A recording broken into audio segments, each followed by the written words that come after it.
So Hollow Knight Silksong has been one of the most hyped up and one of the most anticipated indie developer games probably of all time. This game has been in development purgatory for like ages for so long, and the game was supposed to come out like a long time ago, but then it got delayed several times due to development issues and other development stuff going on. And here we are now, fast forward into 2025, where the game has been out for at least 2 days now, at least by the time of the recording of this video. It is currently September 6th, and the game came out 2 days ago on September 4th, and it's already breaking sales records. It's just such a massive phenomenon. I mean, the game has been received so positively, and people have been trying to get their hands on this game so much to the point where it was literally crashing the Steam stores, it was crashing the Nintendo Switch eShops, and I'm pretty sure people who were playing on PlayStation or Xbox even that were trying to buy the game, I'm pretty sure they were even having trouble because so many people were just trying to rush out and buy this game. I mean, it's been pretty well known at this point. Like, the game, it's still selling like hotcakes, faster than Kim Jong Un can assemble people for the North Korean military. Like, that's just how crazy this game is selling. I mean, you gotta look back at some of the other indie developer games. Games like Pal Worlds that took the internet by storm last year in January of 2024. People were absolutely blown away, and there are still thousands of people still playing that game to this day. Helldivers 2 came out in February of last year of 2024. People were absolutely enjoying that game, and the game has been so well received, it's even on Xbox now, and that game has been selling like hotcakes, and it has like over, I think, 900,000 copies sold on Xbox. But that's a topic for another day. And here we are now with Hollow Knight Silksong, where, like I said already, the game has been selling so fast and so well, it's been crashing the digital stores like Steam, Xbox, PlayStation, I'm pretty sure, even Nintendo Switch, even. But that's just how crazy this game has been well received, and that just shows how many people were excited to play this game. Especially due to the massive success of the previous title within the Hollow Knight series, the original Hollow Knight. A lot of people really enjoyed that gem of a game, and now Hollow Knight Silksong is basically the same thing. It's just another gem of a video game that a lot of people are really happy for, and rightfully so. I mean, I don't think I remember a game on this scale of like an indie developer being this good since like Castle Crashers from like back in the early 2010s, and that's really saying something. And I love Castle Crashers, I really do. It's like my number one favorite game of all time. And even if I have to admit that, yeah, this game is just as good, if not even better than Castle Crashers, then that's really saying something. I'm not trying to say that Castle Crashers is a bad game. No, of course not. Castle Crashers is a great game. I love Castle Crashers. But I haven't played an indie developer game that was this good and this well polished, and the game just runs buttery smooth, which is very rare because you look at a lot of the other AAA games that come out there, like games like Call of Duty, for example, where the game barely is functional at this point because every single time the game gets updated, the game just seems to break for God knows what reason. And then you look at games like Pokemon Scarlet and Violet, where that game is literally unplayable. And then we have disasters like Conquered that was received so badly, the game was shut down within 2 weeks before the game even had a chance to breathe. And then we've been getting a bunch of other live service games like X Defiant that have been shutting down within like months before the game even survived a whole year.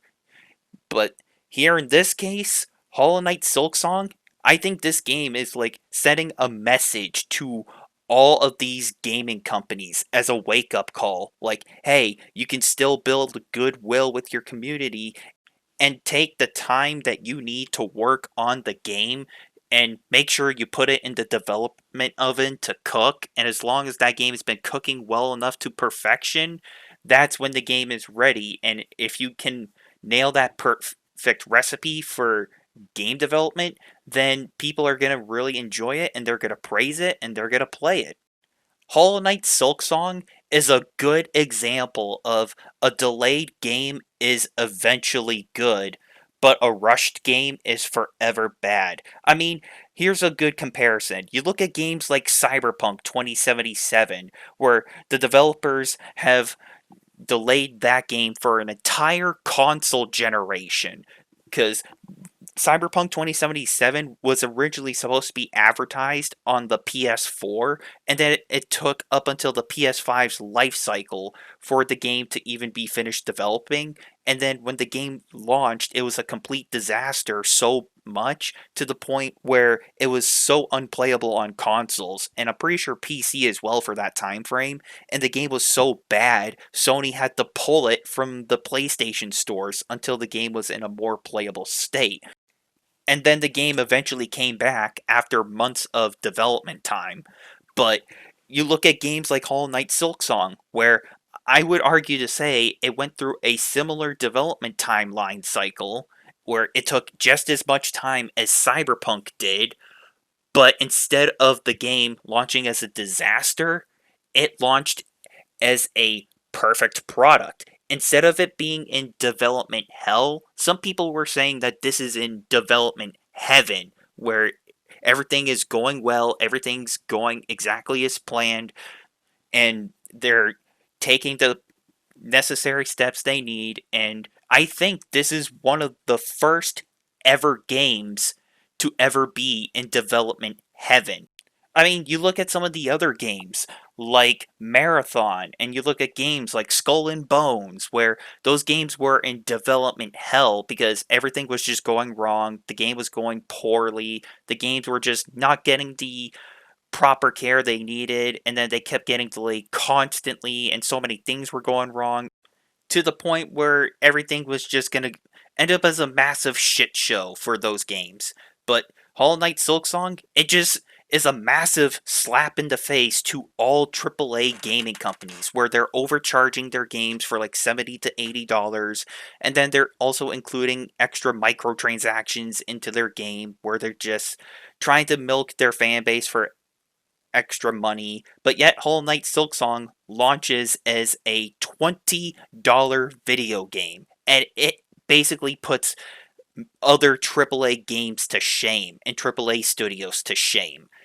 Because you see games like Call of Duty where that franchise has been turned into a glorified shopping mall and it's more of a digital storefront rather than an actual functioning video game. But yet you have games like Hollow Knight where it's an actual game. You get the full package. You get everything that was given to you. And same thing with Hollow Knight Silksong. You get the full game, you get the story, you get the gameplay, you get all the content, you get all these awesome abilities for free. You don't need to worry about the stupid microtransactions in these games ever. You know why? Because Hollow Knight Silksong is sending a message to all developers within the entire gaming industry. And it's a world phenomenon basically trying to let everyone know you don't need a live service game to be a successful studio. Look at companies like Larian Studios with Baldur's Gate 3. That game is a single player game, or it can be a co op game, and you can play with your friends online with crossplay if you so choose. And there's no microtransactions. You can play Baldur's Gate 3 and get the full game package, and everything is given to you in that game. Same thing with Hollow Knight Silksong. You enjoy the game to its full potential and enjoy the product you were given. It just seems like 90% of these gaming companies have forgotten what makes video games fun. And here we have Team Cherry literally coming out of the woodworks just out of nowhere, and they just slap the goddamn masterpiece that they have been cooking up for decades. They slam it right on the desk, just right there in front of you. They slap the game on the desk and they tell everybody, here's our video game. go have fun and enjoy the game your way and enjoy the game as much as you want. I gotta say, man, in today's dark ages of modern gaming, Hollow Knight Silksong is another one of those very rare gems of a video game that we desperately needed. And I will say this right now, I'm definitely going to be enjoying this game as much as I can. It is definitely another shining beacon of hope within the gaming industry to let everyone know, hey, the gaming industry seems grim right now, but there is still hope. And Hollow Knight Silksong is a good example on how to be a good video game. So, with this being said, thank you everyone for watching and for listening. And until next time, I'm talking about the success of Hollow Knight Silksong, and I will see you all later.